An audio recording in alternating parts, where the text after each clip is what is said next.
Anda rindu tak dengan suara ni? Cuba dengar betul-betul. Kuatkan volume anda.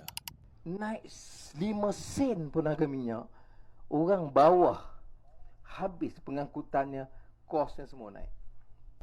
Kalau dah minyak dengan gula naik, semua naik. Bukan masalah tak naik, dia kata di Singapura lagi tinggi naik harga minyak. Singapura tak ada minyak. Apa yang tak reti ni? Ya. Minyak urut pun ambil dari Johor. Itulah, waktu Anwar pembangkang dulu, setiap kali harga minyak naik, dialah yang jadi hero untuk menghasut rakyat supaya membenci kerajaan ketika itu. Tetapi hari ini, bila kerajaan dia sendiri yang naikkan harga minyak secara mendadak dan menyusahkan rakyat, disuruh kita bertanggungjawab pula. Bagaimanapun, ingin saya ingatkan, apabila berlaku kenaikan harga minyak, sudah tentu akan ada kesan kepada kos sara hidup. Oleh itu, kita sebagai rakyat juga perlu lebih bijak dalam mengurus kewangan.